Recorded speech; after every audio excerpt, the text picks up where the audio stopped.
call the meeting to order. And Mrs. Luton, would you please let the record show that all board members are present this evening? And we are going to start with a special guest to do our Pledge of Allegiance. Go ahead, Mr. Hall. Thank you. Good evening, ladies and gentlemen. Tonight we welcome a representative from Gray Elementary School, and she will be leading our Pledge of Allegiance. London Weisner. If you want to come forward and stand right here, London. And Lord, I get to brag on London. She is a fourth grader at Gray, where she serves as a positive role model to everyone. And I have some really amazing things here from your principal, Mrs. Carter, who thinks that you're fantastic. And she says, London's kindness, creativity, and her strong work ethic make her a leader at Gray. London is very active in math club, after-school book clubs, Gray Honor Choir, and she also serves as a STEAM club leader and a care leader. According to Principal Angie Carter, London helps make Gray a better school each day with her kindness and her leadership. At this time, we invite London's family, Mrs. Carter, and any other individuals who are with us tonight to support London to stand so that we may acknowledge them as well.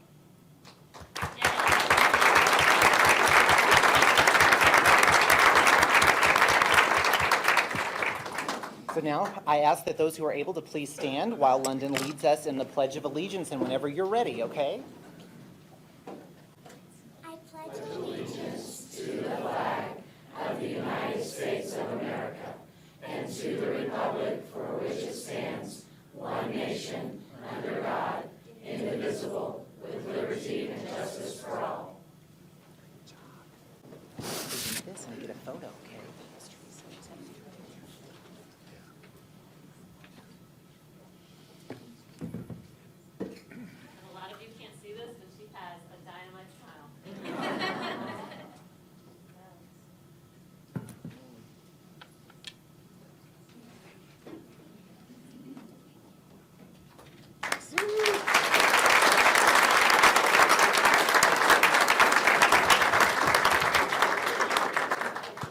So, yes, we're so pleased to continue with our Honoring Excellence this evening. At this time, we want to introduce you to Brittany Kaiser, who is a science teacher at Hickory Hills K through 8.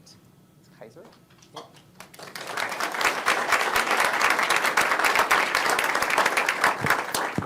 Brittany has been named Outstanding Beginning Teacher by the Missouri Association of Colleges for Teacher Education. This honor recognizes teachers in their first 2 years of service who demonstrate excellence in their work. They are selected based on recommendations from teacher education programs and the candidates' school districts.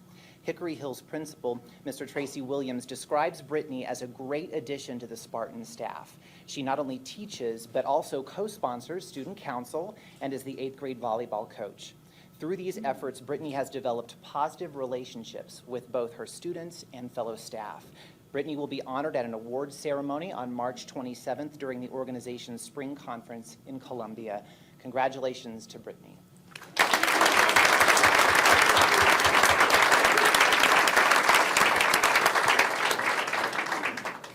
We are now pleased to share with you our March Power of One team celebration, which allows us to honor a group of employees who have demonstrated a powerful impact on teamwork and collaboration. Each month we select one outstanding example, and we are pleased to share with you our March story. I often joke that the paraprofessional staff at Delaware School are some of the hardest working men and women in show business. They are doing an unimaginable number of things to support the teaching and learning structures here at Delaware School. We help them in all aspects of their daily life. Anything that they could possibly need, we take care of them and we love them. Before we had our special needs kid, I worked here. I believe in fate. I think fate led me here to deal with the kind of kids that I would deal with later on in life when my daughter Molly came into the world. They are providing what could be considered pretty much total care for some of our students. Delaware is really cool because we have a lot of staff. Being able to have so many people with so much experience in the building, it's a very open environment, so there's no shame in not knowing how to work with a student. We all get together and we train together, and then we just know we're there for each other. Every person that's brought on board here at Delaware School to work in this position believes in the power of teamwork and the power of collaboration and cooperation and just that spirit of doing what is best for kids, no matter what it takes to do what's best for kids. There's a lot of people really willing to help here. You know, honestly, I feel like what I'm doing is important. I feel like I'm contributing to these kids' lives.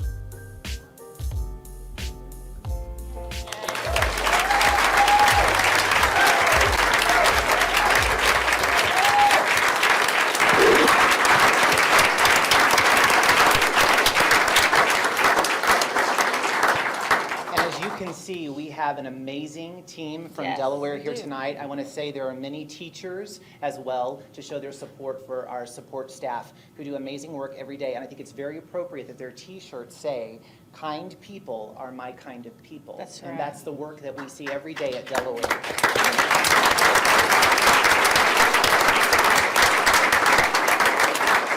So I will read the names of the team members, and they will come forward, and we invite the teachers also to join them, and we want to make sure Mrs. Patterson is going to give out pins to each of you, and then we'll have a group photo as well. So it is our pleasure to introduce to you the Special Services Support Team from Delaware Elementary School. It includes Marilyn Benford, Sarah Buckner, Latina Coombs, Christine Cornelius, Kathy Cox, Michelle Draper, Holly Fees, Nicole Harden, Dan Heasley, Rob Helm, Brooke Katona, Leanne Kruger, Becca Lashway, Mary McCarthy, Angela McCoy, Ryan McHaney, Joe Moore, Ron Rogers, Susie Seeley, Deborah Schumann, Samuel Thompson, Alicia Todd, Cindy Wassman, Christina Wilkinson, and Gail Wonder. It touches my heart.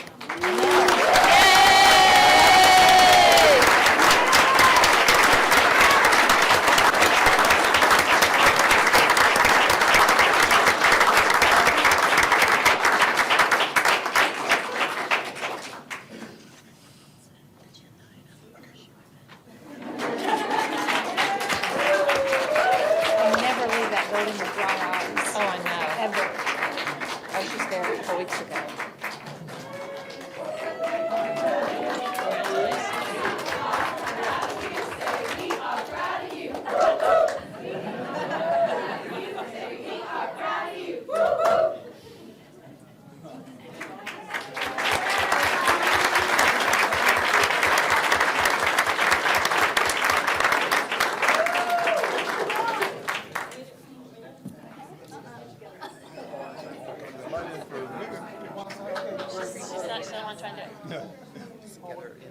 It goes without saying, we're big Delaware fans. I hate pictures.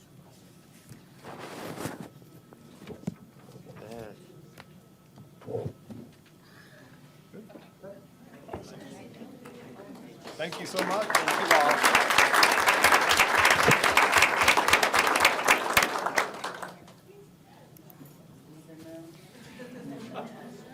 Congratulations, team. And at this time, we will move forward with our partner recognition, and we're pleased to welcome Mrs. Marty Moore to recognize one of our dedicated community partners. And I'll be following that same theme of collaboration with the group that we're going to be recognizing today. 71 Springfield public schools and partnering organizations spent 2 weeks in January collecting food and fund donations during our 8th annual Food Fight competition to benefit Ozarks Food Harvest, the largest Feeding American food bank for Southwest Missouri, which serves 270 organizations across 28 counties. This year, even though we were a little bit worried with the economy and the government shutdown, food and fund donations helped provide 57,000 meals, marking it as our record year to date. Yay. The food donations will benefit Ozarks Food Harvest partner pantries in Springfield, including those in our own schools at Hillcrest, Jarrett, Studi Alternative, and Central. The collected funds that were raised at the schools will sponsor 29 children for a full school year of weekend backpack program meals. Area businesses and nonprofits partnered to serve as collection points.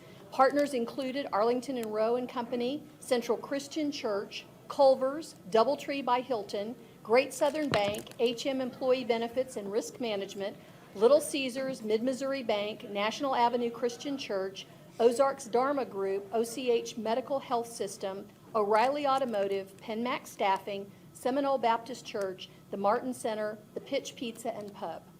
The annual competition helps our students understand that hunger is all around them. And because the donations provide meals in our own county and in our own schools, it's an incredible opportunity for kids to see the impact of their collective work. We were very blessed because Jean Grable, our Director of Health Services, mobilized the nurses to serve as the point person. And so later this week, Ozark Food Harvest will be recognizing our winners in each of the different categories.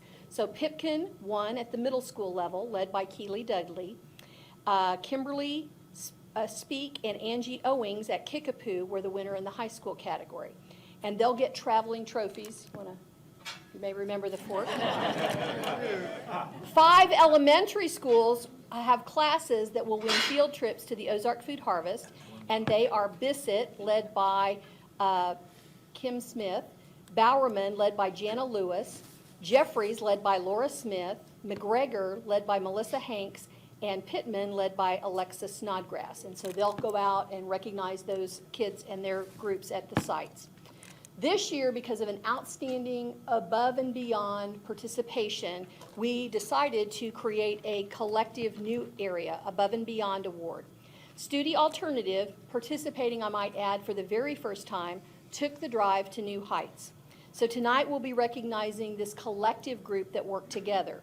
Amy Garton led the drive and collaborated with Beth Nichols, who spearheads the Empty Bowls fundraiser. Camilla Price, the art teacher, had her class make the bowls that are used for the event, and Kara Malley collected donations from the PAL students, and then the team did a whole school-wide collective penny drive. And in Amy's words, it was a team effort that made their fundraiser successful.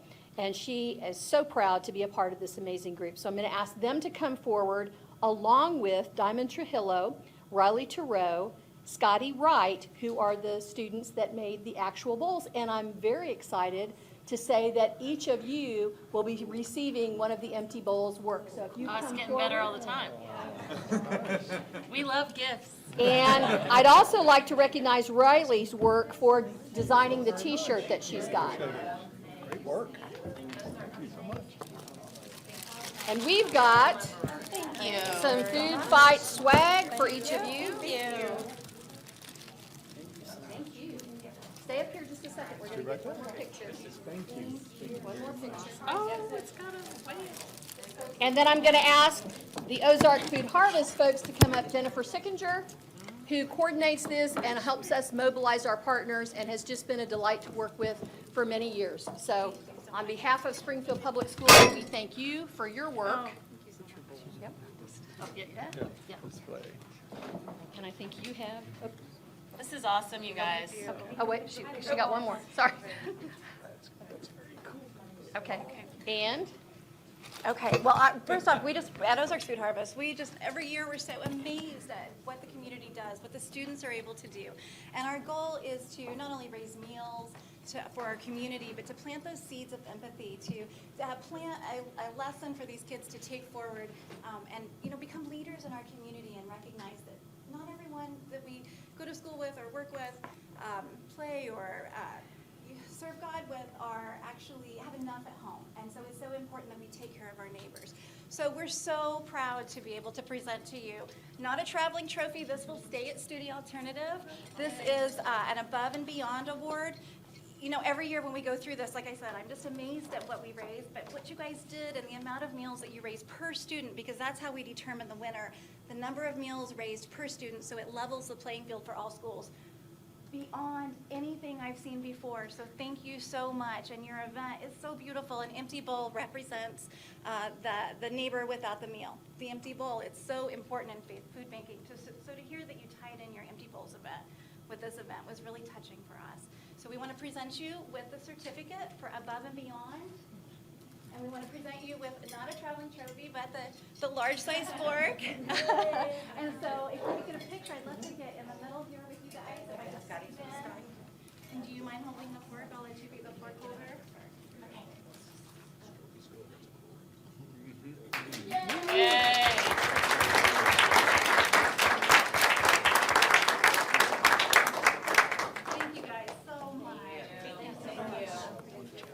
Thank you so much. Thank you, Mark. And I know they'd love to stay and hear our business, but we're going to give them the opportunity. No, I've told everybody, when you're done being presented to, hit the road, right, London? She was looking for the door. Thank you. No, okay, everyone, Bruce over, stay. I thought I was clear. Okay. All right, you all, we're gonna move right along to 1.04, approval of the agenda. Do I have a motion to approve the Tuesday, March 19th, 2019 Board of Education regular board meeting agenda? So moved. Thank you, Alina, and a second? Second. Jerry, thank you. I gotta find my people, and let's vote.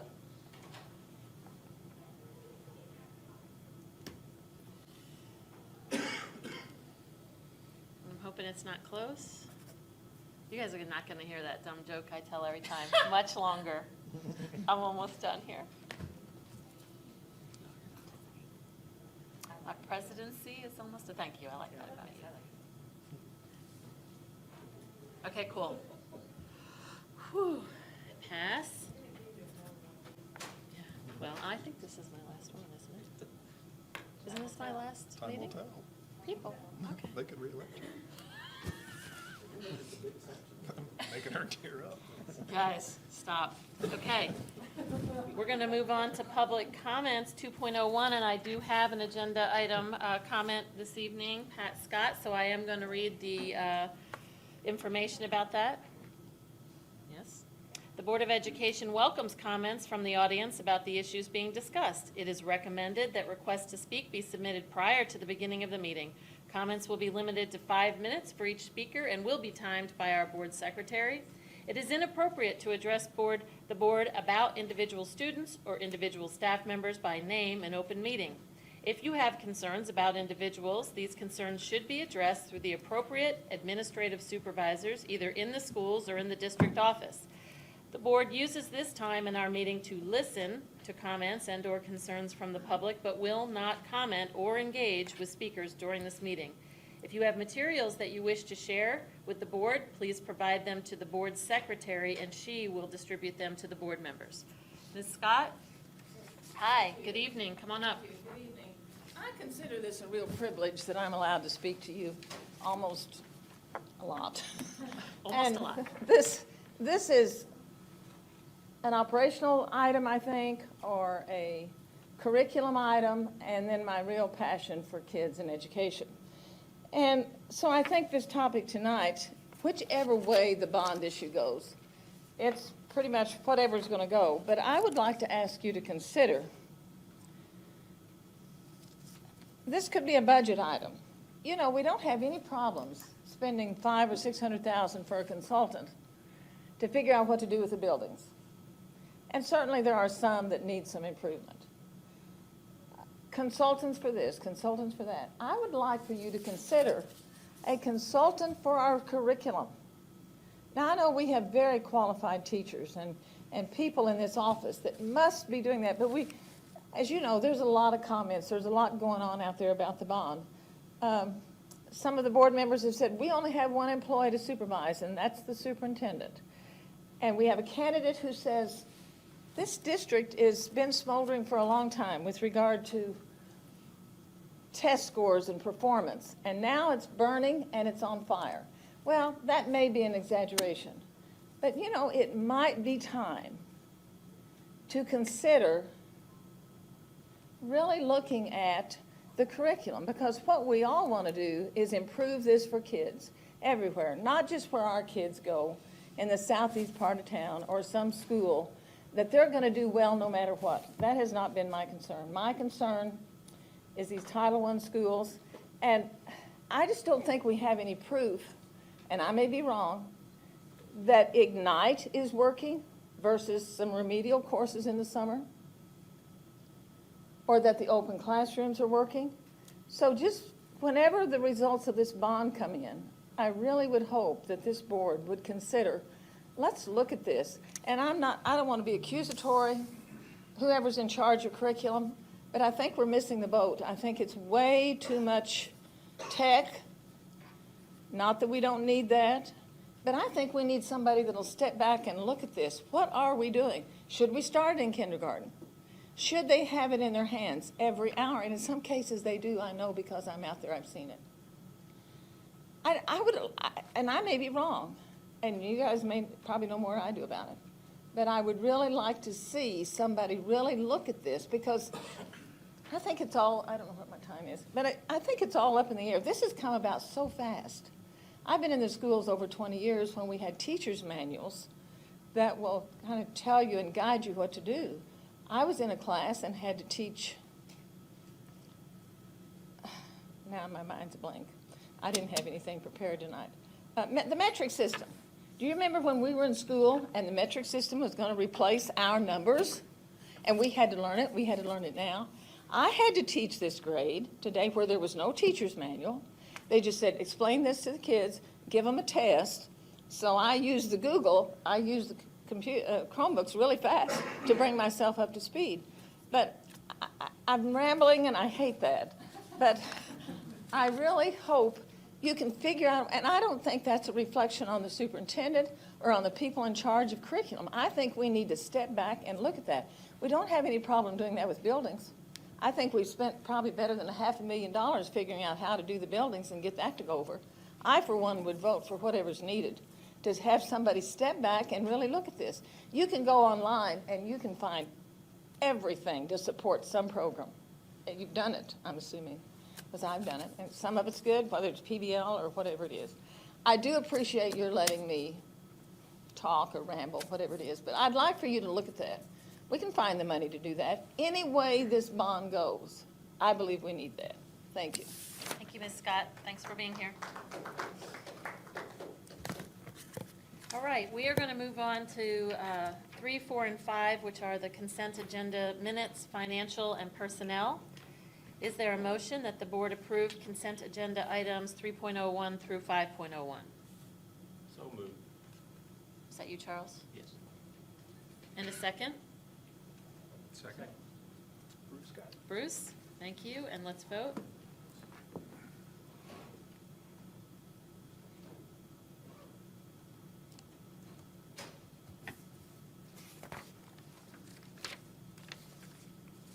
Okay, and that passes, and we'll move on to the treasurer's report. Ms. Embry is here, 6.01. Good evening. Good evening. Our normal reports have been posted for your view on our public website, referred to as Board Docs. And we are showing with the budget amendments that have been provided, excuse me, that include some significant revenue realignment between fund. We do show that there's a slight change in the fund balance percentage projected for June 30 to 16.9%, still very stable fund balance. And the budget amendments include, again, that realignment of revenues, including basic formula, intangible tax, M&M surcharge, and interest. And then on the expenditure side, we have some realignments to actual for title expenditures and special education Part B, so federal funds within that.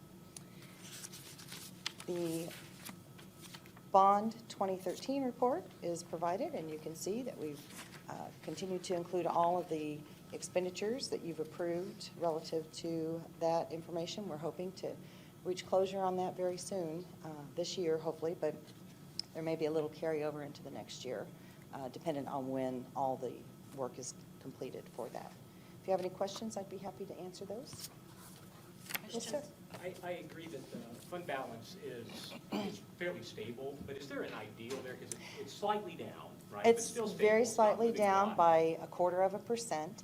And actually, we have board policy DIAA on fund balance, and the desired fund balance is at least 15%. And there's some specific language within that that we would work to continue to strive toward that 15%. That's the minimum. What would you consider the ideal? From my perspective, the ideal is that which allows us to not need to borrow money to meet payroll prior to receiving our local tax revenue in January. That would be good. Yes, and so I believe we are in that sweet spot with regard to our fund balance percentage. I can run numbers to show exactly where that threshold hit. It changes every year relative to the new expenditure base, and but we can. It hasn't gone down very far. So No, I'm not right. I'm not overly worried about it. Right. And it's normal to see some fluctuations of this nature. Jerry? Quick question. I know we don't know on state revenues yet because the taxes, the way the taxes. Right. What about local with property taxes and Right. stuff? Is that kind of on target? I mean, Yeah. Hopefully all that's been, I tried to find exactly what I was looking for. Right. I wasn't sure where I would find it. How is So- that looking? Let me see if I at this can, point? if I have that with me in the moment. And you don't have to. We and did, now, yeah, we did do some realignment for that. I'm not pulling it out just right away, but I can get that information to you.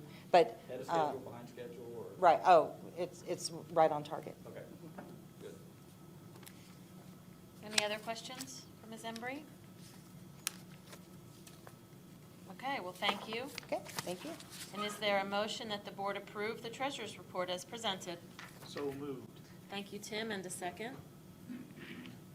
Second. Thank you, Charles, and let's vote.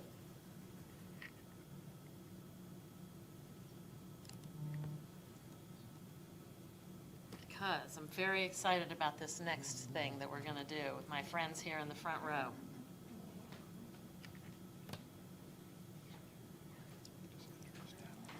Well, I know Natalie is a friend too, but. On the back. In the back. She's in the back. You have friends in the back row too. Come on up here, friend in the back row. Come on. We have some photography things. We do? Well, I like to offer my services. Oh, okay. Mike, are you coming up to? No. It's all Natalie all the way? It's all me? It's all you, Dr. All right. Welcome. Get started, I'm just. Okay. I'm just here. Good evening. Good evening. Very excited to be here tonight. Excited to be invited. And Mr. Lee, thank you so much for the kind words that you said about our event at the last board meeting, which I think sparked,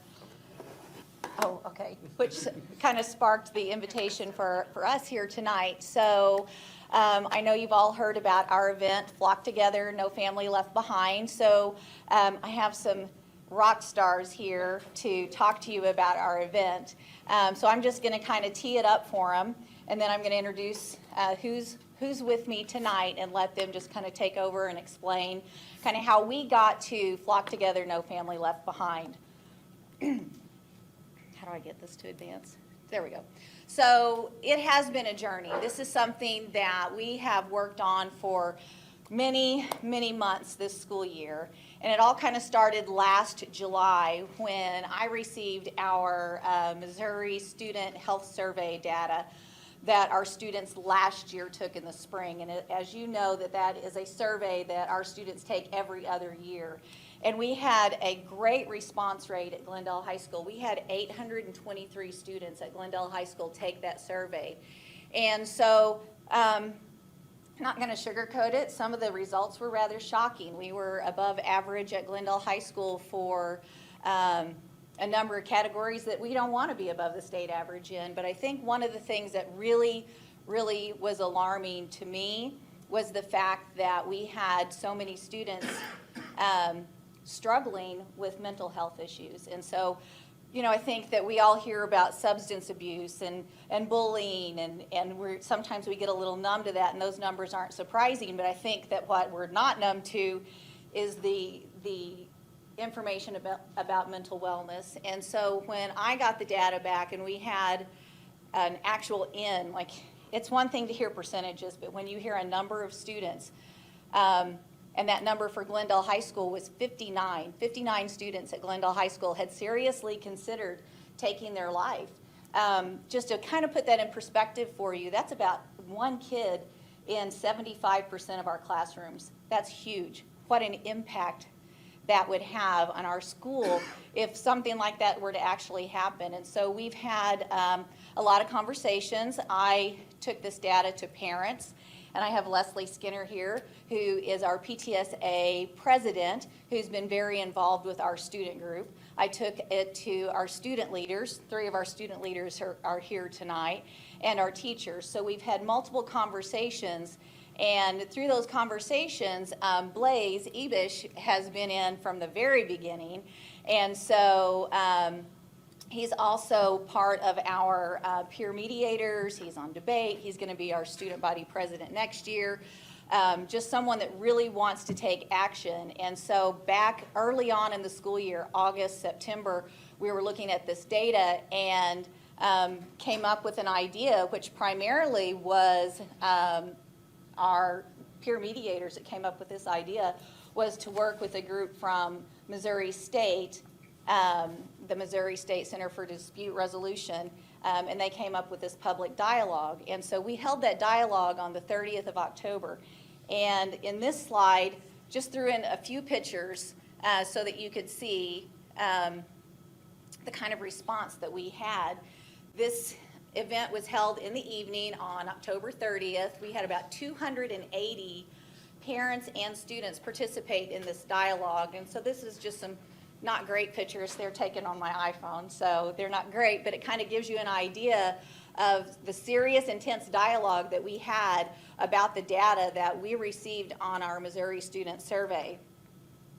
And so at Blaze's suggestion, I've kind of teed this up and put these videos in. So we're going to show you a couple of videos that give a highlight of our event, which was held on February 26th, Flock Together, No Family Left Behind.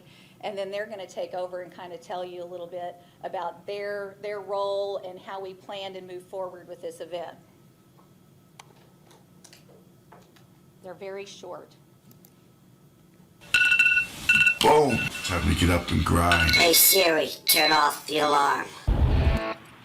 You're very kind, thank you. A lot of students struggle with these problems. 1,400 kids in this gym. If you don't like the reflection that looks back in the mirror, don't blame it on the mirror. You just said thank you. In the next 10 years, you stay up to the wee hours of the morning, gaming or being on social media, watching TV, sleeping on the beanbag chair, naked, eating Doritos, contemplating why things aren't working out. Because we only know what we know.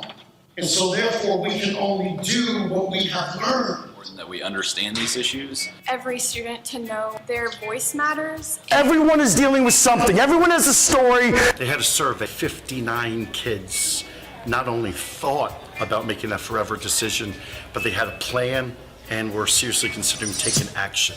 How do I get you the help that you need? Titles or testimonies? Take care, my friends.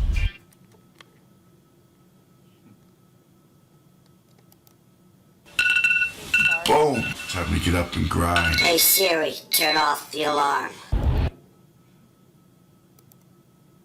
I should have had one of them doing this. You can call a friend. Escape? Oh, there we go. And then our own students at Glendale High School, along with Mr. Thomas, Mattia, and Jimmy, and Mr. Thomas put together this recap video, and some of you may have seen it because we put it out on Twitter, but it does a really good job of just kind of showing what the entire day, our entire event looked like, especially from the eyes of a student. And it's, again, real short, but it'll give you an idea of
like for Blaze to come up because this really has been a huge joint effort, but our students at Glendale High School are primarily responsible for the success of this event.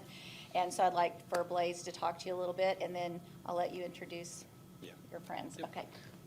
So Dr. Caldwell did a pretty good job introducing me. I'm Blaze, and so I'm just going to talk a little bit about how this event was planned and what it was like when it was actually run. So after the public dialogue that we hosted back last year, the administrators, the counselors, and me worked to decipher the comments and the information and feedback that we got back about the event. And we saw one of the biggest things that everybody wanted was more education and awareness spread about these issues, because many students don't really know the implications of their actions. They don't know how to reach out to others and things like that. And so we decided that we needed to do something about this. And so we decided to plan this event to increase awareness and spread some education about these issues. So to accomplish this, we started by recruiting different students and setting up different committees to run parts of this event. So we had different committees for each of the topics to make sure we got all the speakers together and the resources that we needed to educate students. We had people working on the logistics and running it, making sure everybody was going where they were supposed to be. And then we also had things for the vendor fair where we gave out information and resources to our students. We also had a committee for marketing as well, which will be talked about a little bit later.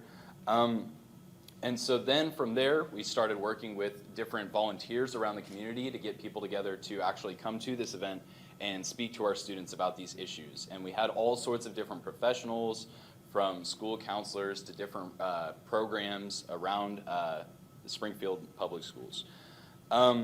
So the actual day of the event, we had students who would go around with a teacher, essentially a classroom size, and we started with our keynote speaker, Jeff Yalden, which was that first video.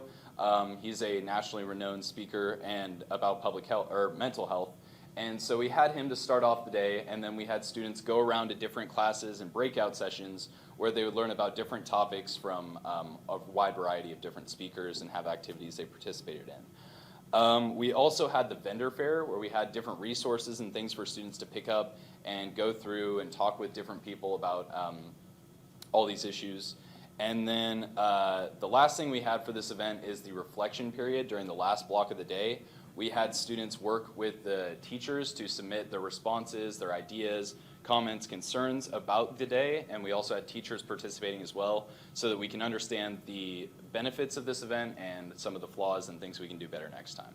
So yeah, and next we have Avery Bolton, and she's going to talk to you a little bit about the marketing behind this.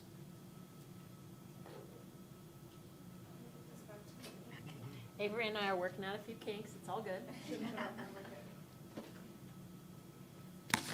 Good evening, everybody. Okay, so as Blaze mentioned, my name is Avery Bolton, and I am a Glendale DECA student. I'm also in marketing too. And as the upper level marketing students, it was kind of our job to devise a brand in which we could spread the word of what Flock Together really is. So we started with a logo, this logo right here. We have the falcon and then the Glendale logo in the middle, and we thought the wings kind of represented togetherness and kind of bringing everybody together. And then at the top, we have Flock Together. Now, these bags were given to all the students who attended all of the speaking and stuff like that, and we also had additional bags that were given out. And inside the bags, they got a little social media tab that said everything that we have social media-wise and how to contact people.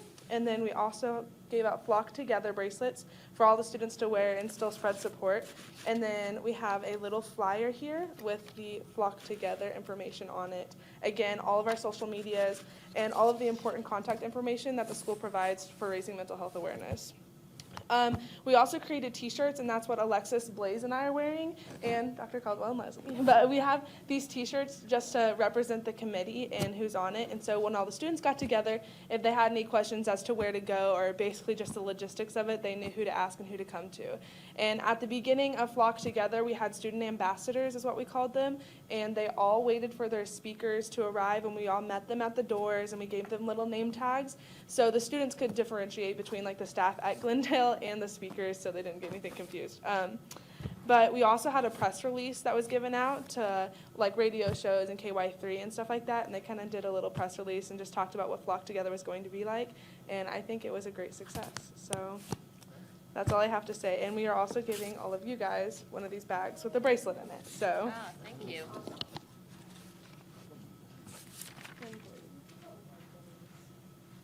Hi, my name's Leslie Skinner, and I'm the PTSA president, and what a great event we had.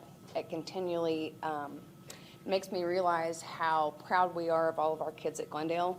I have the opportunity to work with Dr. Caldwell for years. However, to have the majority of the events planned by these kids, from the marketing aspect to Blaze and his team to the team ambassadors, they all did a great job. Funding for the Flock Together was provided by the PTSA capital campaign that we run when the parents and businesses, we go to them and ask them for donations in the beginning of the year. This gave us the opportunity to tell them about what we wanted to do for this Flock Together event. The Glendale volunteers during the event, on my end, included parent volunteers, obviously our PTSA, our student hospitality cabinet and chair, Hallie Robbins and her team. We also had our Glendale culinary team, which I highly recommend. They've got great cupcakes. I think, as Blaze said, our vendor fair had 50 businesses involved in that, and our breakout session had 40 speakers for that. My main role in this event was to hire our keynote speaker, which I feel like we were blessed. His name is Jeff Yalden. He is known as the AHA speaker. He started speaking in 1992. He has traveled in 50 states, 49 countries, and has spoke to over 5 million people. He is labeled the number one team motivational and mental health speaker in the world. His highlights include, "It will be okay," and that's what he discusses in his book called Teen Mental Health Suicide Prevention, and that is something that can be purchased on the jeffyalden.com website. I highly recommend it. It was a great book. Had the opportunity of reading it, and I passed it on to several other people. He also speaks from experience with a no-nonsense approach. I'm happy to say that as the end of the day went on, Jeff, he didn't want to go out to lunch. He wanted to hang with the kids, and the kids flocked to him. And we are proud to say that there were a couple of individuals, students, that Jeff felt the need to spend more time with them. And at the end of the day, the parents were called and the kids got help that they needed. Thank you. So I think that Blaze or Avery, I think, was talking about our student ambassadors. Where this little mouse is, this is what our presenters walked into. It was probably one of the most exciting things of the whole day. So we had sent out some information. Mrs. Cofield and actually Dr. Jungman's daughter, Hallie, worked on part of the ambassador logistics plan, and it sent out information to all of our presenters and said, where to park, where to report. And so when our presenters walked in, they had this group of about 40, which is also kind of represented up here, of kids waving at them, welcoming them into Glendale. They had their name like they were, waiting, a car waiting for them or whatever at the airport, but it was pretty cool. I think that our students did such a great job of making our community feel welcome at Glendale. I heard so many of our presenters say, thanks for inviting us. This was a great event. And I just kept saying it was the kids at Glendale. They planned it, they organized it, they thought of every detail. Granted, they had help. Our counselors were very involved and some other key teachers, but we really listened to what our kids wanted the day to be like. We had an intern that helped us put together our vendor fair, and I think I told Mr. Lee that day we were talking about it because the event was probably way more successful than we thought it would be, because having not put together an event this size, it was like a conference, a professional conference at a high school. And so just the experience and the success that we found, I think everything just lined up right. We had the right student leaders. We had the right participation from the community. It was the right time because mental awareness issues That's really important right now, and I think we're at an epidemic with our teens when it comes to mental health. And so I think everything just lined up, and it just made for the perfect event for us. And so could it get better? I really don't know that it could, but I'm sure it could somehow. But we were pretty pleased with the success. And I think that's the last slide, but we also have Alexis Morrison here, who I thought you might want to ask some questions. And I feel like our 3 students, and of course Mrs. Skinner too is welcome to field any questions, but I know that they would love to share any additional information that you might desire from the event. All right, you guys Are you step up coming up? here, and you can Come give them on. their gifts, and you guys can just ask anything that you would like. So who did we not hear from? That's me. Alexis. So, thank you. You're welcome. So, I'm going to ask you to tell me, what was the most surprising thing to you that you learned? Surprising? Yeah. I would definitely say, whenever you kind of hear, for me at least, I know I can speak for several students at Glendale, whenever you hear like motivational, you're just like, okay, but there's never really like, at the end of like a speech that you hear that might be like considered a motivational speech, there's never really like an aha moment where they tell you exactly how to fix problems that you have or that other students have that you could help with, and that is something that Jeff Yalden did very effectively. He gave us the resources, and that was something that was so great about the Glendale Resource Fair, is that we also provided those resources. And so something that was just surprising to me, honestly, was hearing that 59 students had a plan to kill themselves. Like, these are my classmates, these are my peers, and so that's something that is just like heavy on my heart hearing that, and that I'm just so glad that the Glendale administration and teachers just took the initiative to make this event possible, because it was something that was so vital, and I'm just really proud to be a part of it. Any of the rest of you? Oh, here comes Question Man. What kind of feedback did you get from your peers after the day was over? You did a wonderful job logistically putting it all together, so kudos on that. What did you hear from your peers, your fellow students? I'll go first. Okay, so I heard, especially like, not just like the people who are running it, but the people who are running it, the student ambassadors and everything, they sat in there and they heard the speech, the same speech being given 3 different times. And as one of those student ambassadors, I thought, me and this group of 50 kids is going to hear the same speech twice a day, even though they're all different speeches, but we're still hearing the same one 3 times a day. This is going to get boring. But each time I heard it, and each time I heard the response of the children in the classroom, it was crazy. I worked with somebody from Lost and Found. She was a counselor at Glendale and then moved to be a counselor at the Lost and Found Center. And she gave multiple personal stories. And in both of the classes, or the first 2 classes she gave, 2 students from each class spoke out and said something. And that kind of sparked more talking and more communication within the classroom. And I think people are afraid to share their feelings. And I think having this huge organization and having everybody come together, and especially these teams coming together and working, it helps these students, because when it's just administrators, sometimes the students are very reluctant to get involved. But if it's student ran and administrator ran, we saw a lot more involvement. So that was on the breakout session side, but also with the keynote speaker, I did not hear one bad comment about him from students. Everybody loved him.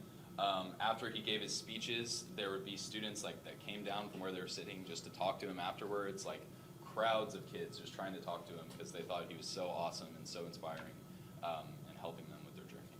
We got a little session away from, because us ambassadors didn't get to watch the keynote, and so after everything was done at about 1:30, we got to go all sit in the auditorium, and it was I'd say it was only 30, 40 of us, and we got to listen to him, and we were all down the front row, so we really got to hear what he was saying, and his speech was just super impactful. And I've heard motivational speakers, you watch them on YouTube, you watch them wherever you can on TV, and then to see one in person and see him being so good, and you really get that I get it now, it was great.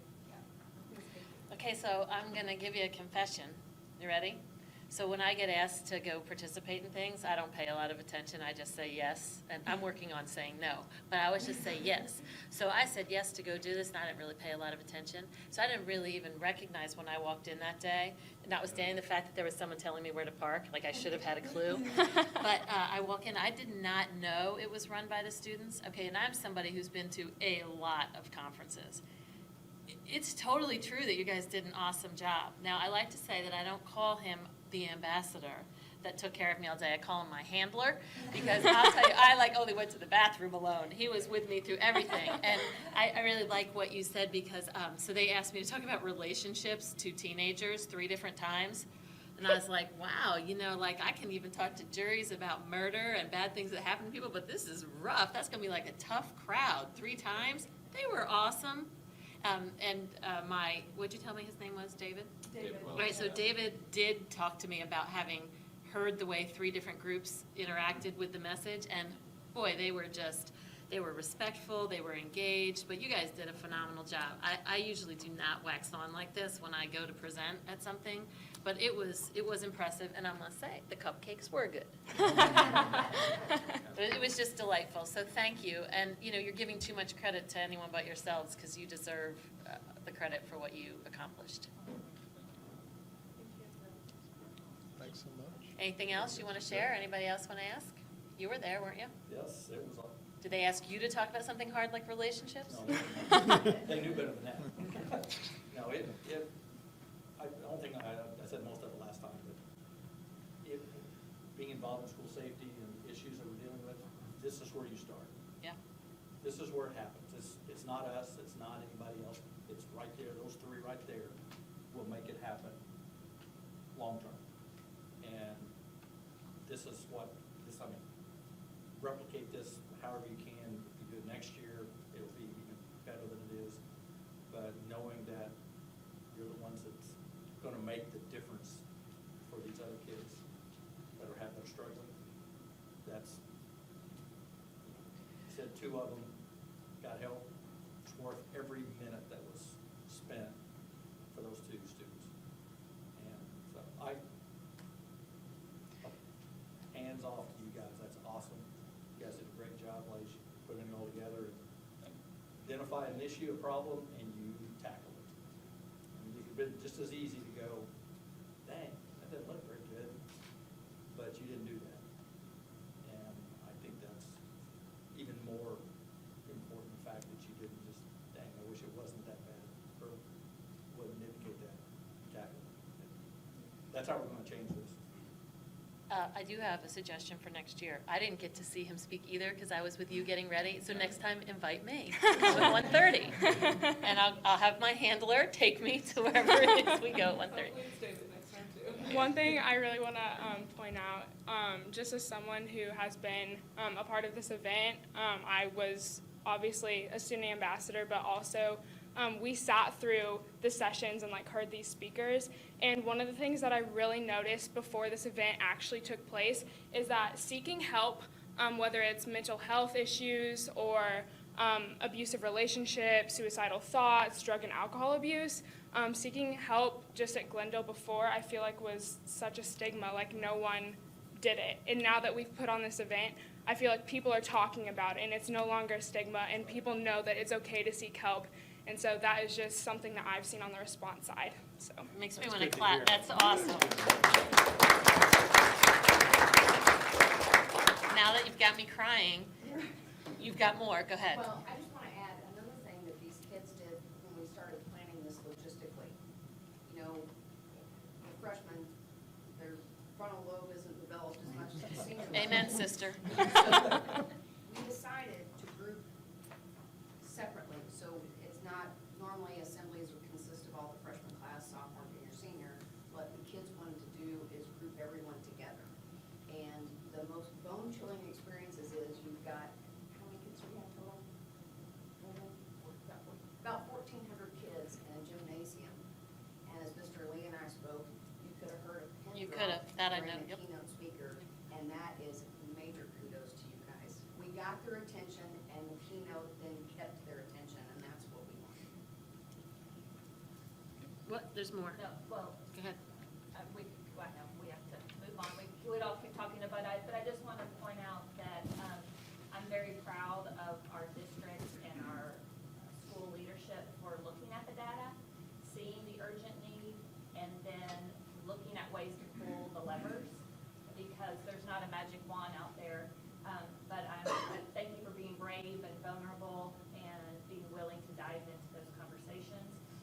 If you don't know Leslie Skinner, you should definitely thank her for her many, many years of PTA engagement at Glendale. I think she is a senior now. Yes, I So do. she's The almost last one. almost done, but. And I'm an alumni of Glendale. That's I exactly love right. this school. Nice. Worked with Leslie for many years, and I just want to give a shout out to her that the parents who helped and the businesses who helped raise the funds to even pull off this event, please tell them thank you as well. And I love that we have student leaders developing and that you all get to test and practice your leadership skills. So from all the planning to the debriefing to the continual improvement to speaking tonight, we are proud of you for developing as leaders. And I have to point out that I know the middle guy since he was born, so I know I used to work with his mother. So we are proud of the work that you've put together, and I love that you are looking at having tools, looking at having a language, changing the culture of the conversation around really important issues. So just share that. And say hello, because I'm coming back for the next thing we're doing too. So I'll be there, whatever, I think that's next week. So say hello. Okay, thank you. Awesome. Thank Thank you you. so much.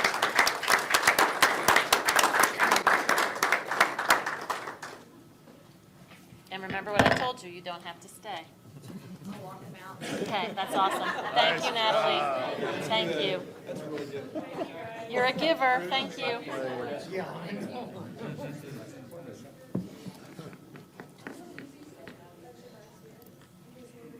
Oh, you're awesome, thank you.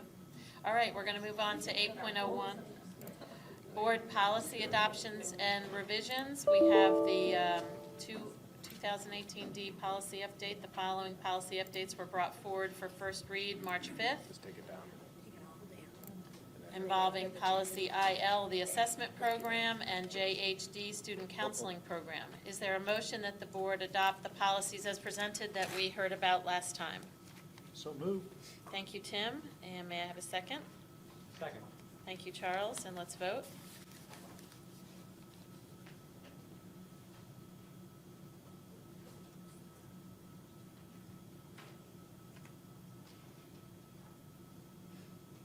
All right, yeah. There we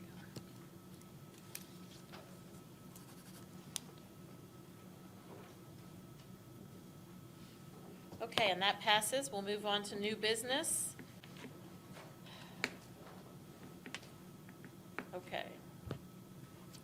Let me think, what do I have to do here? Is this just, all I'm saying is that Charles doesn't participate in this? Yeah, this is an item that was removed from consent agenda due to a relationship between a board member and staff. So it will require abstention of one board member and has to be voted on separately, so. So is there a motion that the board approve the personnel election as presented? So moved. Thank you, Alina, and a second? Second. Thank you, Jerry, and we'll vote, absent our one friend. Great.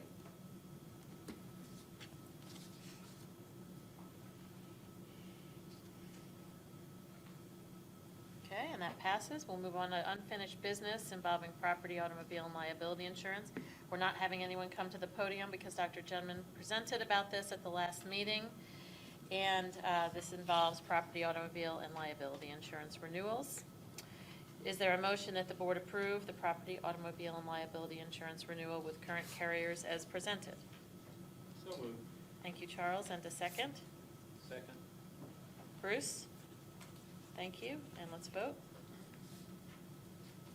Okay.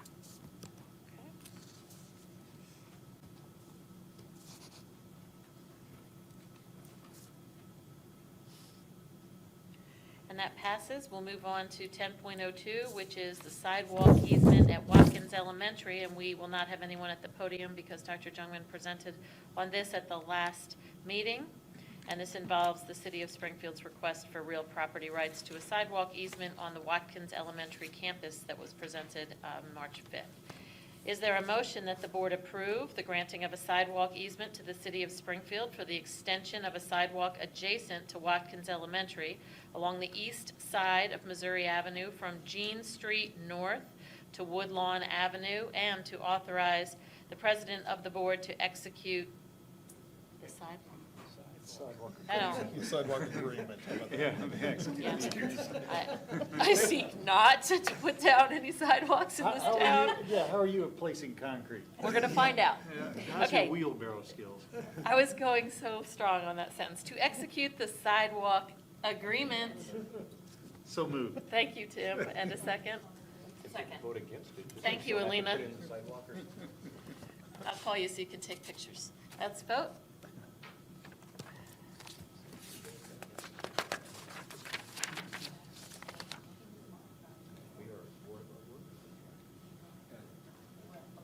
Okay, and that passes. And then we're on 10.03, Ms. Embry, providing an update on the budget development process related to GoCaps and the Health Benefit Trust. This is informational only, Indeed it is. but you can help me build that sidewalk if you like, because I'm going to need helpers. And Mike said, it's good to know who your friends are in the room, because I saw nobody else raise their hand, just Mike. It Shane, was right there in front of me. Laura, I mean, I have friends in the audience, nobody was there for me. Just me and you, Mike. Okay. So I feel a bit out of sync since Dr. Jungman handled the presentation for me last time. Yeah, well, you were busy with some I important stuff. was busy with some very important, I should have posted a picture of my new grandchild. I think you should. But that might not have worked out so well. So, It's not in the presentation? it's not in the presentation? I should have, yes. Okay, so this is a reminder slide. As we journey through the budget development process, this is to help us recenter on that which we will be providing to you holistically for the June board meetings, where we provide the recommendation at the study session meeting, and then the actual budget itself would be provided to you at the last meeting in June. So we've provided for you the 5 separate funds that make up our operating and regular governmental funds. Those are the ones for which we report to the state of Missouri. And then we do have 2 fiduciary funds. That is the Health Benefits Trust Fund and the GoCaps Fund. And this evening, we're talking about those fiduciary funds. So that means the money doesn't belong to the district to spend on operational costs. It has a very specific purpose, and we manage it. This calendar reminds us of our process by which we will analyze each of these funds, talk about our current year information and any information we do have relative to the new year planning. So again, that reminder, we are the custodian of the fiduciary funds, and we do get audited on these each year by the financial auditor, but they're just not reported on that ASBR report or the financial report that goes to the state. Our discussion objectives this evening are to talk about the governance and support, the participation, our tuition rate, and course offerings, as well as the budget. And this information is the same as has been presented in the past. We have added, we've missed including that the Springfield Chamber of Commerce is contracted with to provide engagement with the businesses and to help manage those business partnerships, but otherwise it is still served by a GoCaps Board of Directors, and that's representative of multiple districts, and superintendents are participating in that. We started this management process back in August 2015. The support, again, is tremendous. Our business community is wonderful in engaging with us, and we've learned from them that it's a win-win. They are reaping benefits of that as well, and engaged in providing for workforce development for students who participate in the program. We have a Strand Advisory Committee that handles the programming, and I should note that Dana Hubbard is our representative from Springfield Public Schools serving within much of this work. We also have summer teacher externships, and this is where teachers are encouraged to engage with the businesses in our community beyond those who participate in the instruction of the students. In the current year, we have 11 member districts. Those are listed for you on that slide: Bolivar, Fairgrove, Logan, Rogersville, Marshfield, Nixa, Ozark, Republic, Spokane, Springfield, Stratford, and Willard. 3 associate districts are Branson, Reed Spring, and Hollister. And then we have 3 affiliate districts that are grouped together in a couple of settings. The Lake Region is including Camdenton, Conway, and Lebanon, and Monette and Pierce City represent one, as well as West Plains. For FY20, we do anticipate a couple of changes. Branson will move from an associate to an affiliate member, and Bolivar will no longer participate in the GoCaps program. What does that mean? They're expanding some career programming in-house so that they're not going to send students. They've had a little bit, as always, as we've known, the distance students have to travel, and Takes up time. Branson is moving to an affiliate, so they'll run their own program in their region and be an affiliate member, and it's always been a distance barrier a little bit for some students to travel both from Bolivar and Branson. So. Well, that makes sense. That's the program growing. Exactly. So in the current year, we have 280 available seats per semester. The tuition is $1,100 per semester, paid by the sending district, or $2,200 annual tuition per seat. And for those who participate as affiliate members, they pay $2,000 for the year. This generates $622,000 in tuition, and that is the budget that's represented within our general budget summary that you just approved as part of the treasurer's report. Carol? Yes. How many applications for those 280 seats do we get, and how do we make the decision of which of those are part of the 280? I'm going to phone a superintendent friend on that one. So I sit on the board with the group, so we get to see some of that. And it varies from year to year, and it's strand to strand. So of that 280, I think we get around that number of applications. Now, we fill healthcare very easily, but we're struggling with engineering manufacturing a little bit, as well as technology have been our 2 struggling strands. Entrepreneurship and healthcare fill up really quick, and we actually sometimes have excess applications than seats. And then each district gets a number that they get, and if it goes over that, then the district decides. There's an application, there's a actual essay that students write, so count the buildings. If they are over their number of applications and seats, would make the final decision. So if there's room, everyone gets in. You got it, Only if you exactly. go above Only if you go above the number of allocation for your district, or if another district doesn't fill all their seats, those become available for other districts to take in access. So, and then only if you reach that maximum point of fill, and the only places that we do that typically is healthcare. And we've got 2 classrooms there, so we've expanded that so that we don't have near as much of that, so. Okay. Remind me, all of those are face-to-face interactions as opposed to our online program? Yep, these are 3-hour, a morning and an afternoon session. They can go either morning or afternoon in any of those strands, except for education. It's only it's a half strand currently, so it's not offered afternoon. So. The teacher strand. Yes, The teacher strand. the teacher strand, yep. So for our planning for next year, for the 19-20 year, the governing board has approved a tuition rate increase. It's ever so slight at $25 per seat per semester, or a 2.27% increase. And the course offerings in the current year are identified here. We have 2 strands of medical and health, 1 strand engineering and manufacturing, 1 strand of entrepreneur, 1 technology, and then 0.5 teacher strand, as Dr. Jungman just indicated. So I mentioned to you that the $622,000 was within the budget. It's actually $623,000 because $1,000 is budgeted for interest income.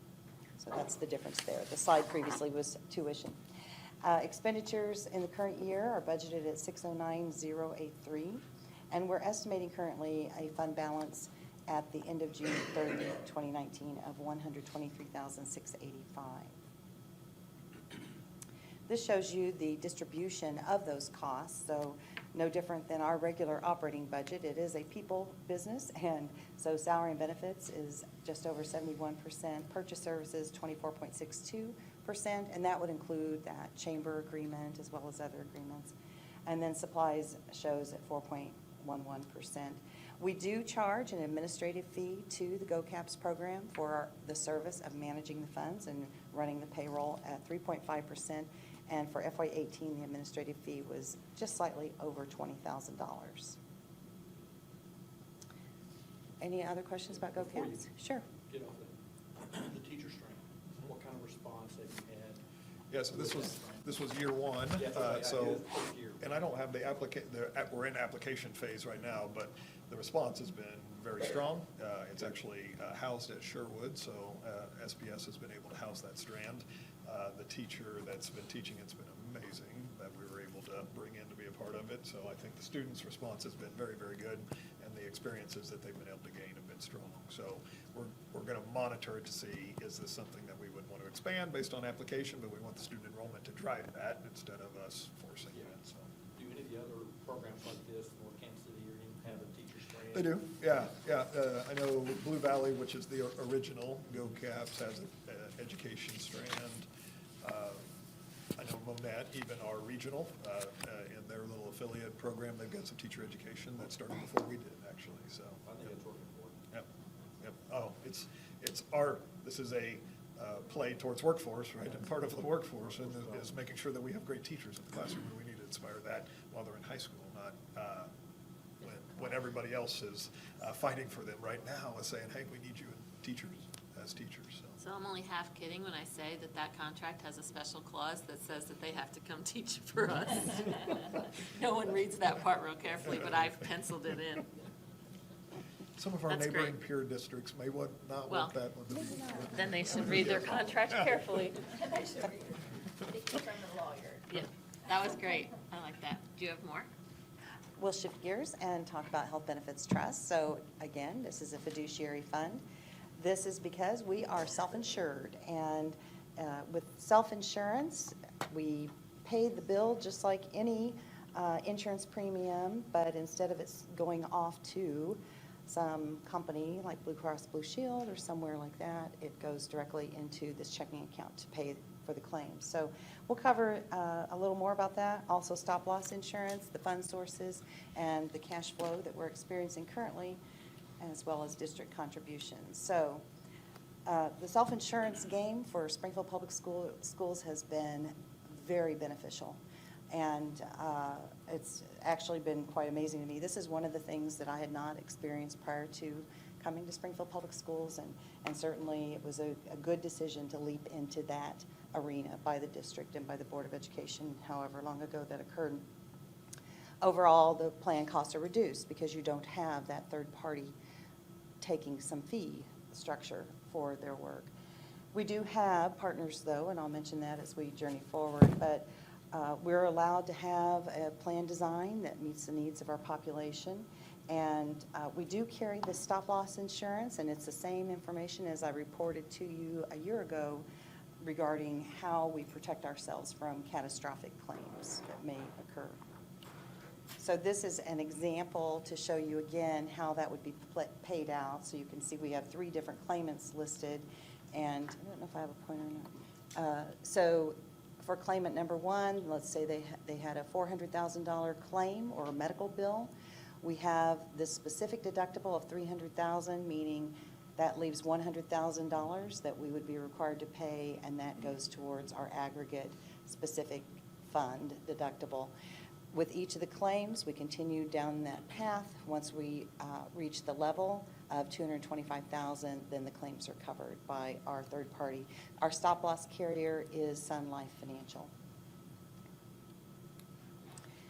Our partners in this, you well know that Mercy is our medical services provider. Also, Delta Dental is our dental services provider. And then we have these other partners who assist us in the self-insurance process, and that includes MedPay. They're the ones that process all the medical claims, so none of those come into our office. No one on staff is reviewing anyone's specific medical information. Delta Dental handles the administrative dental claims processing, and that's a very small piece of the work. And then MedTrack handles our pharmacy benefit administration, with overall support being provided by J.W. Terrell, our broker for insurance purposes.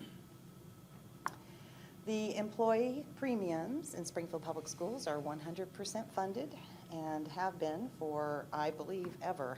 I couldn't find any information in our history that indicates that Bruce, thank you, the registered historian at the table. That is incredible. So from this, we should glean that Bruce has been here forever. He has been here forever, yes. Since we started offering insurance. So, yes. He hired So- Jonathan Fairbanks as superintendent. Our medical premiums are $460 per month per qualifying employee. Dental premiums, $1085 per month per qualifying employee. And so that makes that annual premium paid $5,650.20. We do have participants who are retirees. There's a Missouri statute that requires that public educators, or education rather, organizations in the state of Missouri must allow retirees to participate. And then certainly we have some people who might be on COBRA for a small window of time when they separate for individual reasons. So those premiums are paid by the employees, and also the employees pay for their dependent care coverage. With apologies for this awful phrase, but how many covered lives? I can tell you that on the very next slide. So there's also interest income. That is some of the, no, I added a slide, I'm sorry. Before you go, Mhm. the retiree insurance, is it all into one plan, or is it a retiree plan versus a employee? Currently, it's one. We are exploring other options to provide more affordable plan design for retirees, especially those who qualify for Medicare. Okay, so that is the revenue source for us. This slide just simply tells you how the revenues and expenditures are structured, and I will highlight for you a couple of things. In addition to that which I've mentioned, we also pay for wellness coordination out of the Health Benefit Trust Fund because we believe overall that benefits our employees with regard to managing their health. So this also references how the ebb and flow occurs. Oftentimes, our employees will seek certain treatments in the summertime for those who have that availability to do that. And so you can see oftentimes a spike in claims in the fall following the summer services. This grid shows you our our premiums since 2014. And I can tell you that there have been a couple of adjustments since, I believe, 2011, where it went to 425, then it went to 460, July 1, 2014. And it has stayed at 460. And again, the district is paying that. And that's very, very low. When you look at the family coverages, and if you compare our rate structure to our peers, you see that we are oftentimes half the cost on the dependent care. So all of this is part of what we're analyzing as we look ahead to plan design options and how we can ensure that we're protecting the fund balance of this structure so that it will be sustainable. So you asked the question about lives covered. 6,060 lives are covered through the Springfield Public Schools insurance program. So that includes dependents. Our employee base is 3,536. And then we have, again, a small number of retirees at 448. And at the time this data was pulled, there were 14 COBRA elections at that time. I'm a little surprised that it's only 448 retirees. I don't know why. Yeah. Is that, I would have guessed there would have been more than true. Once people hit Medicare, they often quit paying Yeah, for this, yeah. right? Right. And so that's why there's a lot of districts that actually offer a supplement of some sort that's not at the full cost, that gives them some other options. So that's one of the things we're evaluating. Okay. So the district investment in employee insurance on an annual basis is just under $20 million. So again, we pay that $20 million into this separate fund to then have the fund pay for the claims that are made.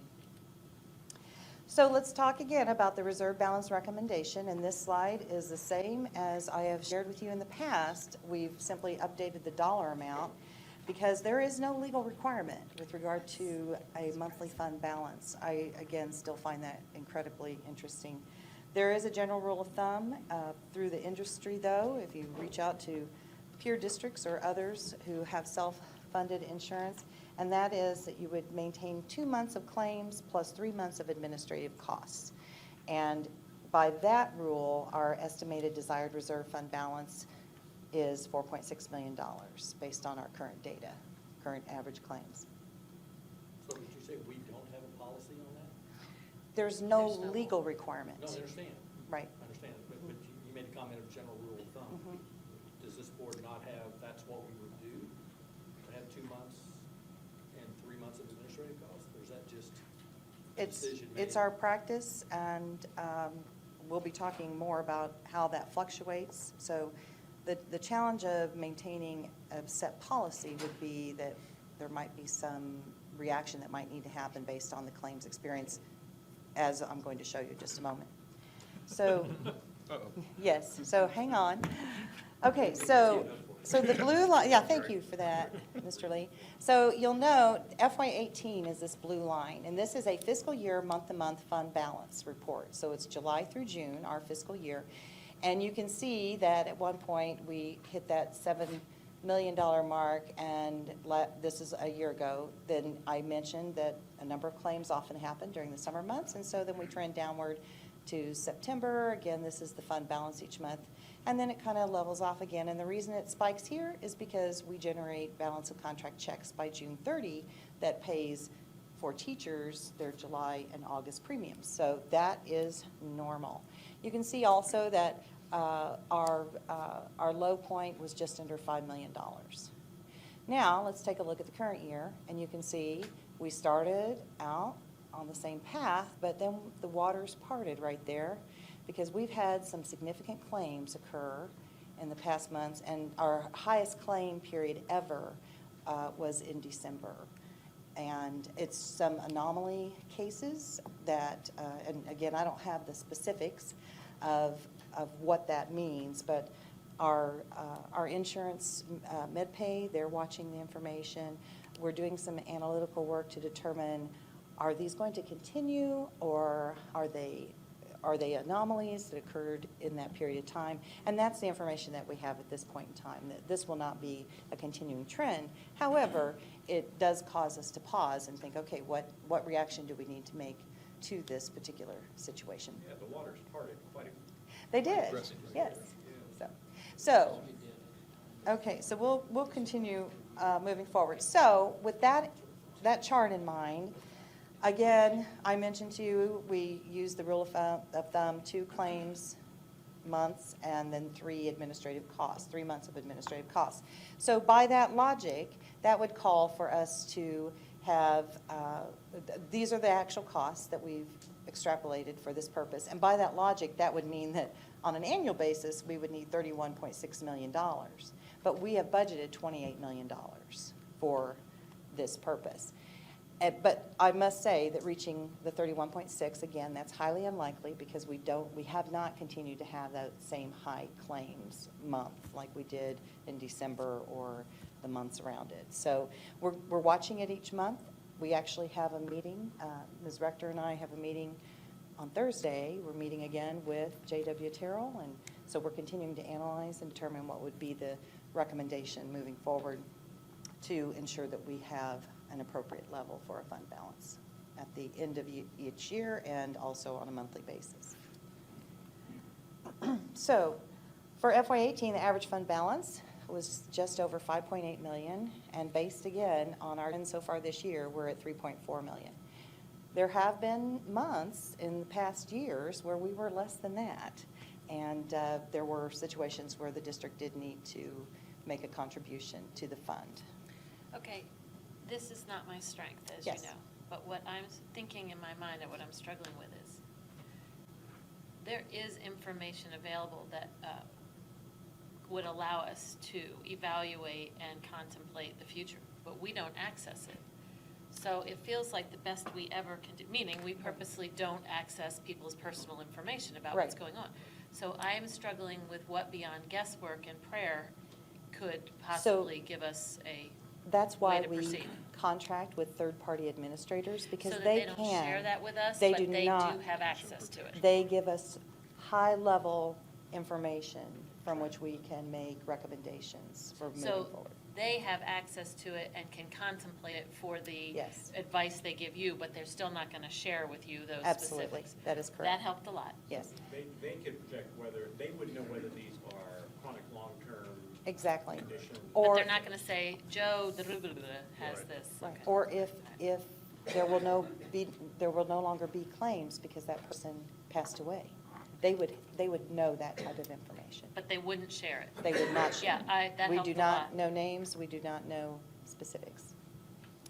Thanks for clarifying that. Okay, so again, this now is a year-to-year comparison, and it's doing a dipstick check in the month of January of each year. Gotta be a better way to say There that. probably is.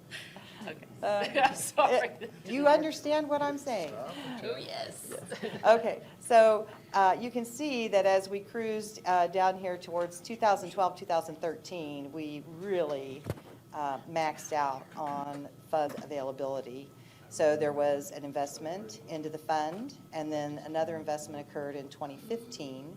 And we've had this upward trajectory since that period of time, kind of leveled off a little bit, but then again, this current year, it has not played out as we wanted.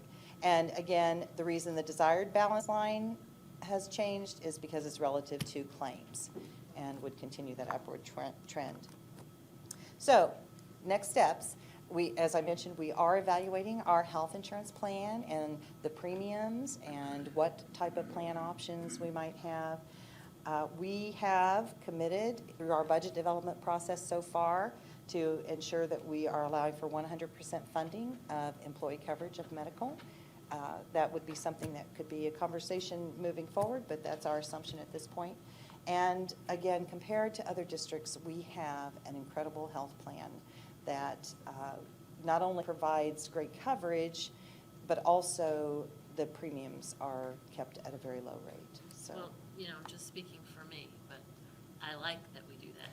Yes. I'd like us to keep doing it. yes, it is a good thing. It Okay. is a good thing, yes. So I should mention to you, you might be curious, and I'm not recalling in this moment if I have shared this during a Focus Area 3 report, but it's been some time ago that we shared about the MedTrack discount that we were anticipating, and we originally communicated and estimated that it would be $800,000, and I have information today that indicates it came in at $951,147.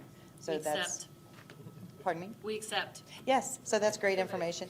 And we continue to enjoy our discounts with Mercy through that program that was negotiated, and we'll continue to do what we can to Keep it up. You're doing great. keep it The flowing. reality is, for the last 5 years, we've been pretty blessed to not have to add to our premium. That's not going to be, and that's incredible. I mean, ask any district around here, that's not the case, or at the private employer, it's not the case that either employees have had to pick up or the district has had to pick up more. Our plan is to keep with the 100% funding. It's an attraction retention tool that we hope to be able to continue, but it's going to require a budget allocation this year for the first time in a few years for us to ensure that, so that we can get that balance where it needs to be, so. Could we, at some point, could we get sort of, because we look at salaries comparable to other region districts. We Could get we have that on order. We Yeah, the provided structure. some preliminary information. Part of the challenge in looking at that is a number of districts even have so many different plan options that, the grid will be really, really large. But one way that our broker has approached that is to identify the most comparable plan to our plan, and that could be the information that we provide to you. Yeah, that's one of the good things about being large, is we've been able to self-insure on our own. A lot of the other districts are in consortiums, and they have a plan design that gives 4 or 5 different options that the district can choose. So they maybe have a PPO, they may have a high deductible health plan, or a couple of those. So we'll want to make sure that as we show you those, because we only have one plan, they have 7 or 8 plans, we'll want to show you kind of the cost of the plan that's similar to ours, I guess, and maybe what their low-end plan is and their high-end plan would be. So we'll try to put together some kind of good comparison so that you can eat. But what we know, as we've looked at them, because we've compared, is Yes. ours is a great plan as compared to our peers. So. I like that it's a great plan. When does the contract come up with Mercy again? I stood here and knew that somebody was going to ask me that, and I don't have that in my back pocket. thought we did Penny, do you know that? It wasn't that long ago. It was so- Yeah. recently. Didn't seem like it. Yeah, it was. It's Good. 3 years. Yeah. I think it's, I'll look it up. I think it's 3, and it can have a couple extensions. That's why I wasn't sure if it was. Yeah, to get to 5. But we're going to have a presentation that we can look forward to around these issues We will again. provide you additional information, yes. we will. Awesome. So, a reminder, April 9th, we are going to talk about bond and debt service. Oh, that sounds great. Thank you. Looking Yes, forward thank to you. it. I know, you're super excited. Yeah. But one of you won't be board president anymore by then. She thinks. Just Oh, saying. excuse me, I just had to Actually, stretch. 6 of us won't be Did I- board did I just president. get it wrong again? She said anymore. I still played. I didn't mess it up. Okay, is it time for me to do something? You're back up. All right, then let me stop dwelling on my non-presidential era that's coming. And let's do public comments to address non-agenda items, and we do have one this evening, so I read the rules about that. The Board of Education will allow comments on topics not related to the printed agenda. Comments will be limited to 3 minutes for each speaker and will be timed by the board secretary. It is inappropriate to address the board about individual students or individual staff members by name in open meeting. If you have concerned individuals, these concerns should be addressed through the appropriate administrative supervisors, either in the schools or in the district office. If you have materials that you want to share, please provide them to the board secretary, and she will distribute them to the board members. And we have Cindy Hosmer here. Good morning, Ms. Hosmer. Good morning. What was that? Good evening, Ms. Hosmer. Good evening. You How are waited you? patiently to speak Yes, to us. So I welcome. have. And I know I only have 3 minutes, so I'll try to make it fast. My name is Cindy Hosmer, and I just want to bring up a few topics that have been on my mind recently. I've had 5 children, past, present, in the public school system, 3 presently right now. The first thing that has been heavy on my mind is the Chromebooks. I have 2 children that it's a daily battle with our Chromebooks. I know that Chromebooks are a part of the future and of technology, and I know that they've impacted our children, probably a lot. But I wish that there was a different way for them. When my children come home with their Chromebooks, I have one 12-year-old boy, and his main concern is to play video games on Chromebooks. And my main concern is not so much for myself, but I always think about other kids who are not being attended by parents. I'm a stay-at-home parent, and I watch my children, but I think about parents who have to work or work the night shift. I'm thinking, what are these kids doing? Are they staying up all night playing on the books? And so the other thing I want to say is I don't give my children I don't give my 12-year-old a phone. My 16-year-old does have a phone, but my 12-year-old does not. I don't believe in giving phones until at least 8th grade. But aside from that, the big question is I wish there was something that we could do about that. I've talked to the principal about it, about not bringing home his Chromebook, but he still sneaks it home. But the other thing I want to talk about is I saw a news report about for sales about cell phones being only present during lunch and before and after school. And I wish that we could implement something in our school system. It is the Morgan County R2 middle school. They have completely taken cell phones out. I know that cell phones at school are huge distraction, and I wish that we could do something to change that. And I feel like the pressure is on, because I know that teachers don't want to deal with it, and I don't want to deal with it. My sister's son watched a whole series of movies at school before finally, at the end of this last series, the teacher finally got the nerve to tell the mother, my sister. But it's disturbing. I don't think that we should have phones in the classrooms. I think that they can bring them to school, but as far as school cell phones being in the classroom, I think should be stopped completely. So thank you. Thanks for your comments. We appreciate it. Okay, with that, we're going to move to report from administration. Dr. Joneman. We're good, and I'll turn it over to Stephen and work our way around. Great. Just a couple of updates. Wanted to let you all know, coming up on April 1st, nominations will be open for the 2019 Hall of Fame class. So we'll have information going out. We'll be seeking nominees, and we always have a great list of SPS alum that we look forward to recognizing. Wanted to provide just an update on our outreach to share information about Proposition S coming up on April 2nd. We've completed more than 150 presentations to staff, parents, and the community, and I know that many of you have been very much a part of those presentations, so thank you for that. We've also completed open house tours for the community at all 6 of the sites that are slated to receive major renovations or reconstruction. We've had a number of great questions and conversations with people, and that has been a success. The videos that are on social media that feature all of the projects have now been viewed more than 120,000 times on social media. So the community has responded to the Community Task Force on Facilities, who are featured in each of those videos. So I believe that concludes my updates. And just real quickly, I will again remind you that we are in the midst of hiring season. And I want to publicly say thank you to all of our leaders and our team members who have been out actively recruiting, participating in job fairs, as well as recruitment events, participating in more than 200 job interviews to date for teaching staff. And so our leaders throughout the district have taken very seriously our challenge to hire early, and we appreciate that and their support. And to that end, one of the strategies that we continue to monitor is our early hiring incentive, that notification of a decision to resign or retire early. This year, we have 93 total building teachers or administrators who qualify for that incentive, and that is very comparable to where we've been the last few years, ranged from 98 to 78 to 96, and so that continues to be a very strong incentive for us, and we appreciate the support for that program as well.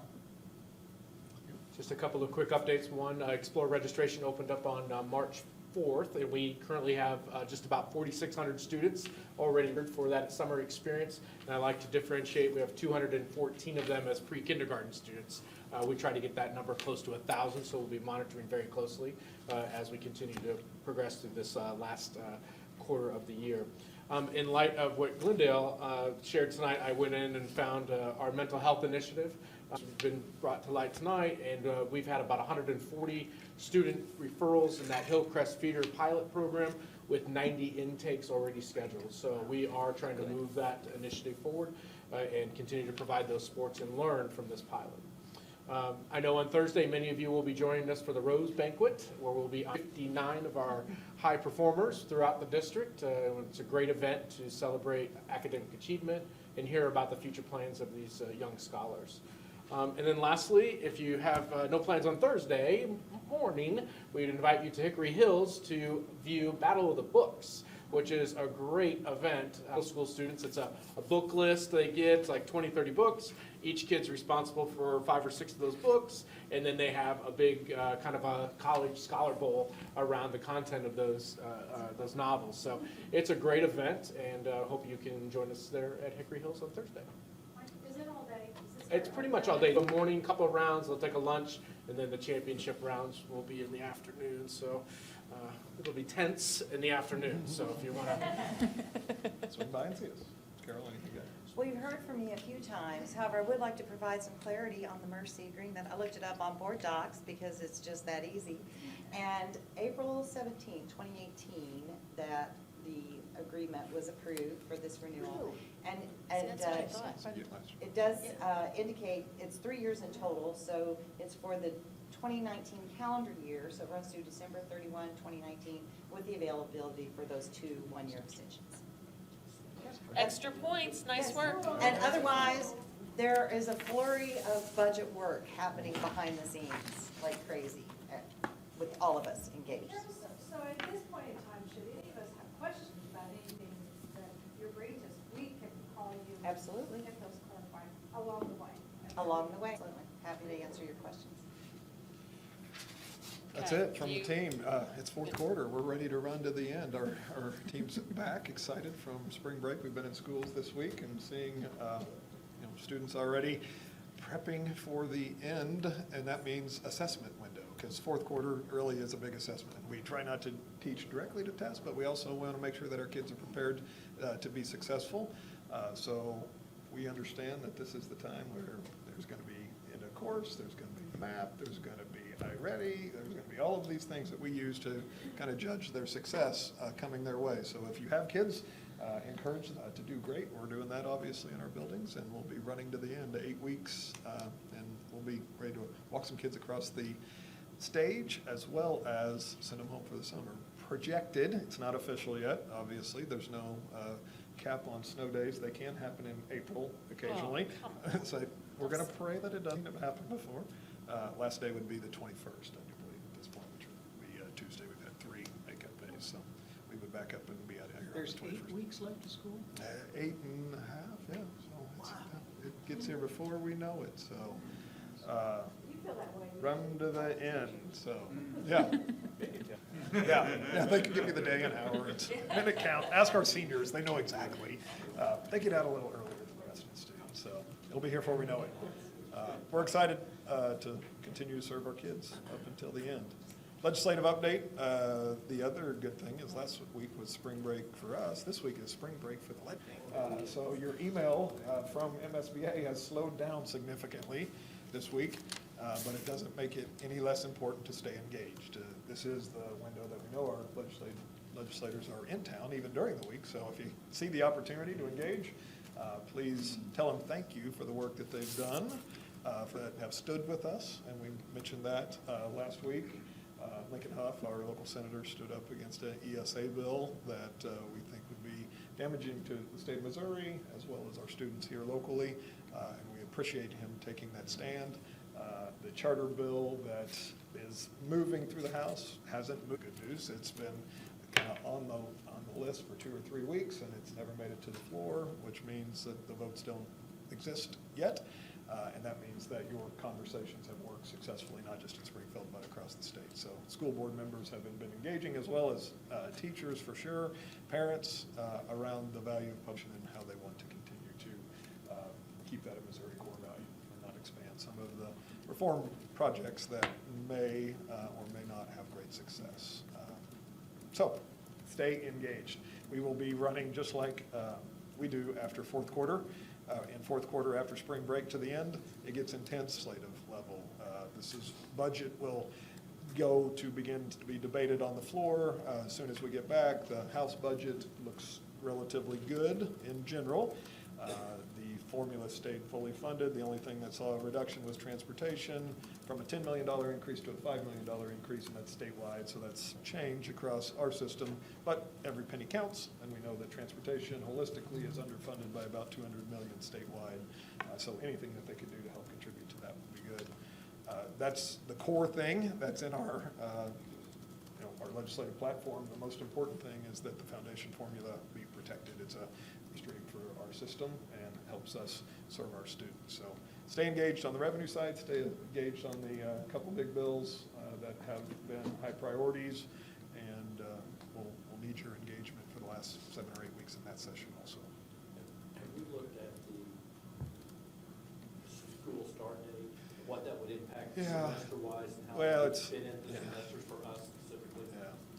It's not good, is what we'd say. So there's one bill and it's gotten through the House, I do believe, at this point, and it changed a couple times. It was 10 days before Labor Day at one point. I think it's 15 at this point, but I can't remember which version they passed. There was an amendment to move it to 15. Bottom line is it would push it wouldn't do it for next year because I think it doesn't play out for another year or so, but it would eliminate the ability for us to control the start date. So Under what theory, yeah.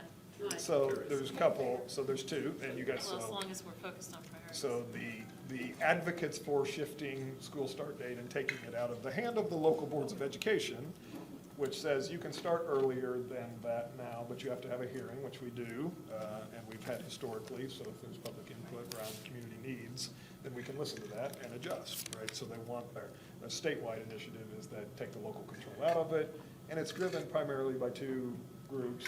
Number one is tourism, because they believe a later start date means 2 things, means more opportunity to earn income potentially as families continue to vacation later in August, which is still a summer window, as well as it is to staffing, right? Because students go back to school, students staff a lot of positions, as you think about some of the tourist areas, so they can't run those opportunities. So those are two drivers of that conversation.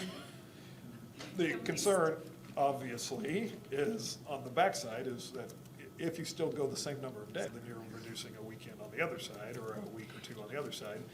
We all know the logic. So the concern that we would have is that now that Missouri schools have complete flexibility around the number of days they go, right? Used to have some limitations that if you started later, districts may just reduce the number of days. Summer vacation got longer, and our services for students decreased because you can still adjust and just go more minutes in the day, right? And because the state formula is now just an hour calculation, it is not a day calculation. So districts couldn't make that decision. As you think of food service programs that are reduced, support services, and just educational opportunities for kids, it's not something that I don't think this board would be interested in, but we fear that it could happen across the state. The other industry is state fair. The feedback over the last few years is that the state fair attendance has went down and school start date has an impact on that, and if we started later, then more people would attend.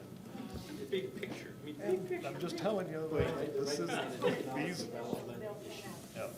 I mean, my kids. Those are the drivers behind those conversations. That's very insightful. one powerful tail wagging that. Just telling you. My concern was, would we end the semester after Christmas? Yeah, it would depend on that 10 or 15 days because That's the issue. the structure becomes, so just know the whole system is, the semester is based on a Carnegie unit, right? A number of hours that have to be offered in order for us to give credit. That's not a state technically, but it is a norm, right? So most districts deliver on Carnegie unit, right? So you have to have so many hours prior to awarding credit, half credit, full credit. Right now, we're able to get enough hours in before Christmas in order to get that credit before. If you push that thing back into September, we're not going to have the same number of days unless you extend the school day, which is not our strategy because then you would be reducing days of contact.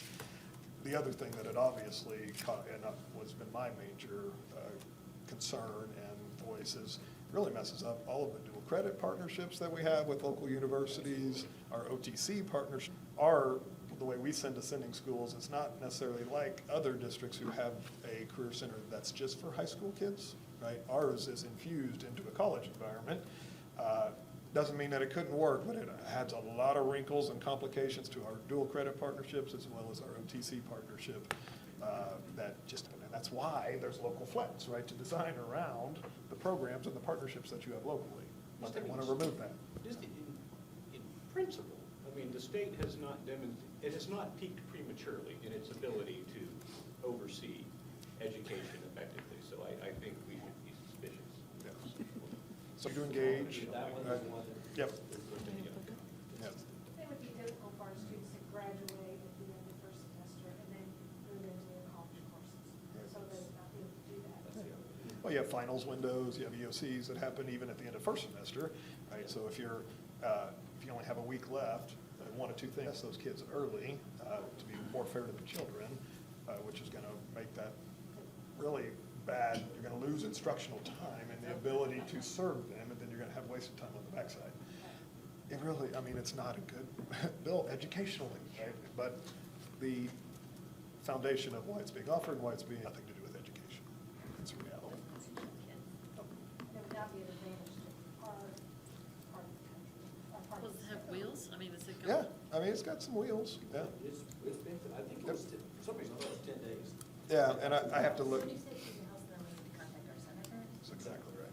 Yep. A few other things going on. Very Well, I'm good. really glad you brought that up. State I'm fair. sorry. Um, It's something that just you shoot can't me build, straight, if that's you the don't reality, yeah. stay up on it, Yeah. it'll Sneak through. sneak up on you. Yep. And there will be one that'll end up in May 5th Right. on a bill somewhere. On a bill somewhere. Well, that's true. All right.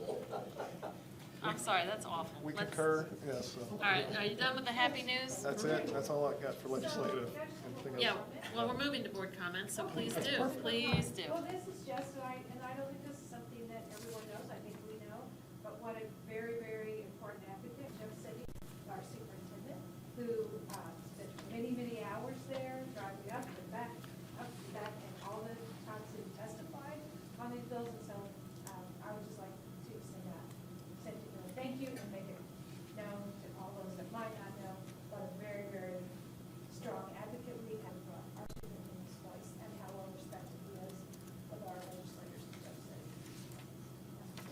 way to put a positive spin on that.